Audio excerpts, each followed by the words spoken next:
آقا کریم صلی اللہ تعالی علیہ وسلم نے جب لوگوں کے سامنے اسلام کی دعوت پیش کی، اس سے پہلے آقا کریم صلی اللہ علیہ وسلم کس لقب سے مشہور تھے؟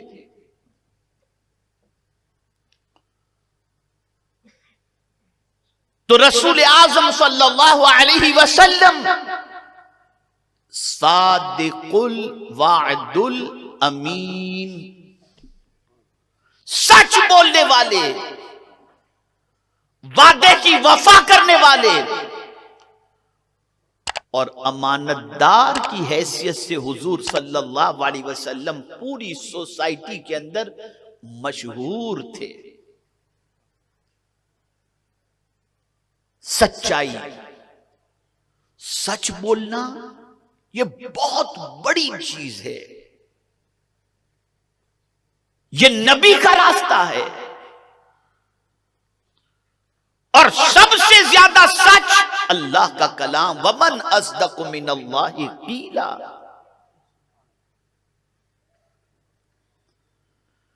اور ایمان تو کہتے ہی اسے ہیں کہ اللہ کی طرف سے جو کچھ حضور صلی اللہ علیہ وسلم لے کر آئے اس کا دل سے تصدیق اور زبان سے اقرار کرنا، اس کا نام ہے ایمان۔ سچائی یہ نبی کا راستہ۔ ایک مومن اپنی زبان سے کبھی جھوٹ بول ہی نہیں سکتا، بولنا ہی نہیں چاہیے۔ اگر قرآن مقدس کا مطالعہ کریں تو کئی انبیاء کے حوالے سے قرآن نے کہا صدیق النبیہ، صدیق النبیہ، صدیق النبیہ۔ ہر نبی سچ بولنے والے، اور دنیاوی معاملات کے اندر جب لوگوں نے دیکھا کہ یہ سچ بولتے ہیں تو پھر سمجھدار لوگ یہ کہنے پر مجبور ہو گئے، جو دنیاوی معاملے میں سچ بولتا ہو وہ اللہ کے معاملے میں جھوٹ کیسے بول سکتا ہے؟ لوگوں نے ان کی دعوت قبول کر لی۔ سچ یہ نبی کا راستہ ہے۔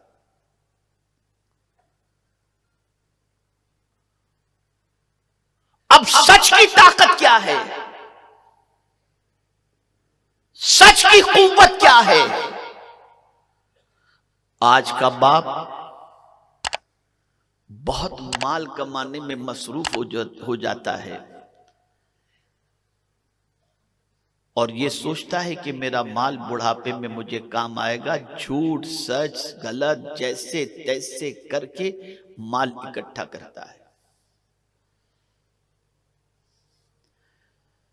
ایسے ہی بیٹے کے بارے میں غور کرتا ہے اور تمنائے لیے بیٹھتا ہے کہ میرا بیٹا مجھے بڑھاپے میں کام آئے گا، ساتھ دے گا، جب میں چلنے کے لائق نہیں رہوں گا تو یہی بچہ کما کر کے مجھے کھلائے گا۔ یہ دو چیزیں جس پر ایک باپ، ایک فیملی، معاشرے کا انسان ڈیپینڈنٹ ہوتا ہے اور اسے یہ اطمینان ہوتا ہے یہ میرے بڑھاپے کا سہارا، مال بھی بیٹا بھی۔ اب قرآن نے اس پر سے پردہ اٹھایا۔ تم سمجھتے ہو یہ دنیا میں تمہیں کام آئیں گے؟ تم سمجھتے ہو یہ آخرت میں تمہیں کام آئیں گے؟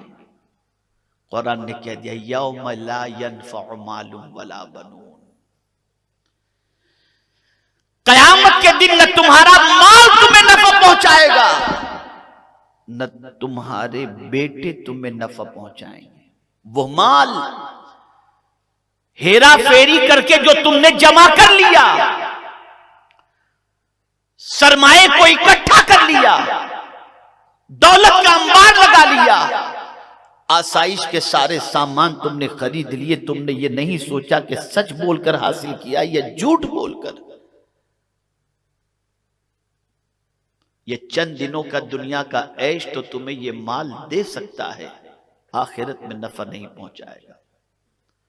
وہ بیٹا جس کے مستقبل کو تابناک بنانے کے لیے تم نے دکانیں خرید کر رکھی کہ میرا بیٹا بڑا ہو کر کے آرام سے زندگی گزارے، حلال سے کمایا تو سبحان اللہ، لیکن غلط راہ سے اگر تم نے کمایا ہے اور بیٹے کے لیے کمایا، تو کسی نے بہت پیاری بات کہی، افسوس سے اس شخص پر جو کسی کی دنیا بنانے کے لیے خود کی آخرت برباد کرتا ہے۔ کبھی کبھی انسان اپنے بچوں کی دنیا بنانے کے لیے اپنی آخرت کو تباہ کر بیٹھتا ہے، برباد کر بیٹھتا ہے۔ اب قرآن نے واضح طور پر فرما دیا، یوم لا ینفع مال ولا بنون، قیامت کے دن مال نفع نہیں پہنچائے گا، بیٹا نفع نہیں پہنچائے گا، بیٹے نفع نہیں پہنچائیں گے۔ اب آ رہی ہے وہ بات جو نبی کا راستہ ہے، جس راستے پر چلنے کی تم دعا کرتے ہو نا، اگر اس راستے پر چلے جو نبی کا راستہ ہے تو وہ چیز تمہیں قیامت میں اس وقت نفع پہنچائے گی جب تمہارا مال بھی نہیں پہنچائے گا، نہ تمہارے بیٹے نفع پہنچائیں گے۔ آئیے قرآن سے پوچھتے ہیں، اے قرآن تو بتا کہ قیامت میں کون سی چیز ہمیں نفع پہنچائے گی؟ تو میرے کریم نے فرمایا، یوم ینفع الصادقین صدقہم، قیامت کے دن سچ بولنے والوں کو ان کا سچ نفع پہنچائے گا۔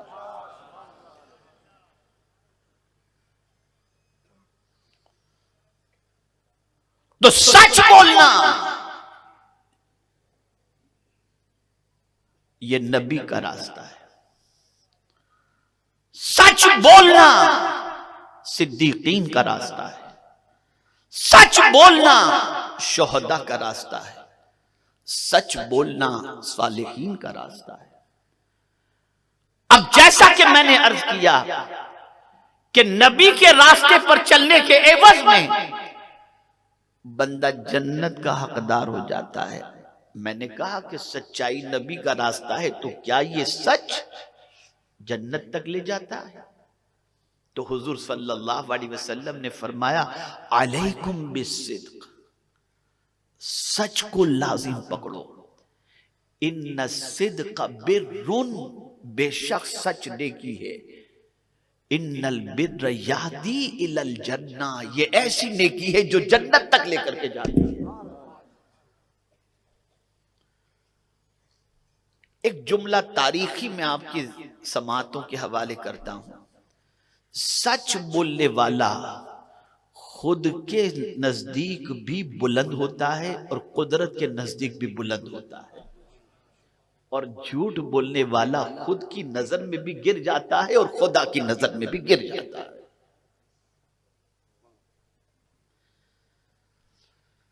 اگر سچ اتنی عظیم چیز نہ ہوتی تو غوث پاک کی ماں اپنے بیٹے کو نکلتے وقت صرف ایک نصیحت سچ بولنے کی نہ کرتی، لیکن ماں نے ایک نصیحت سچ بولنے کی کر کے اپنے بیٹے کو بتا دیا کہ اے میرے لخت جگر، سچ کتنی طاقتور چیز ہے، سجدہ کر کے چلا کر کے ڈاکوؤں کو توبہ کی توفیق تم نہیں دلا سکتے، لیکن سچ بولو گے تو اللہ سچائی کی بنیاد پر ڈاکوؤں کی فوج کو توبہ کی توفیق عطا فرما دے گا، جیسا کہ غوث پاک کے واقعے سے ہمارے سامنے۔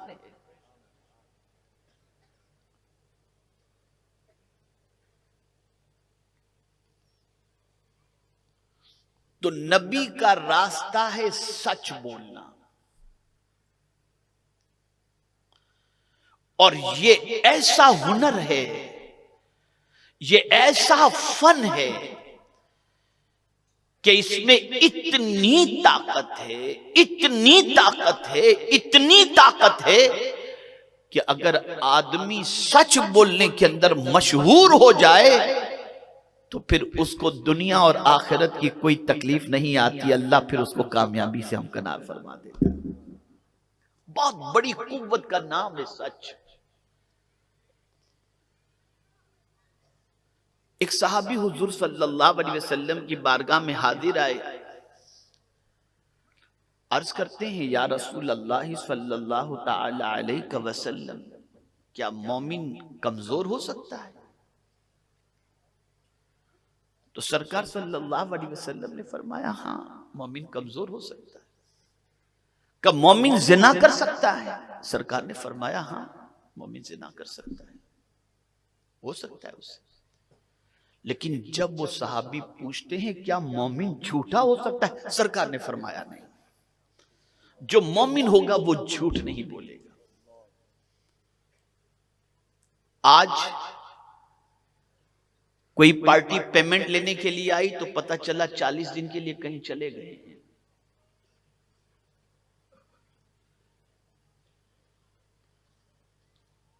4 مہینے کے لیے کہیں چلے گئے ہیں، بلکہ دروازے پر پہنچ گیا پیمنٹ لینے والا تو بیٹے سے کہتے ہیں بول دو ابا گھر پہ نہیں ہے۔ یہ ساری چیزیں ہو رہی ہیں۔ جب ہم نے دین سمجھا ہی نہیں اور نبی کے راستے پر چلنے کا ہم نے قصد کیا ہی نہیں تو آج ہمارا حال یہ ہے، ہماری زبان پر کوئی بھی بھروسہ کرنے کے لیے تیار ہے ہی نہیں۔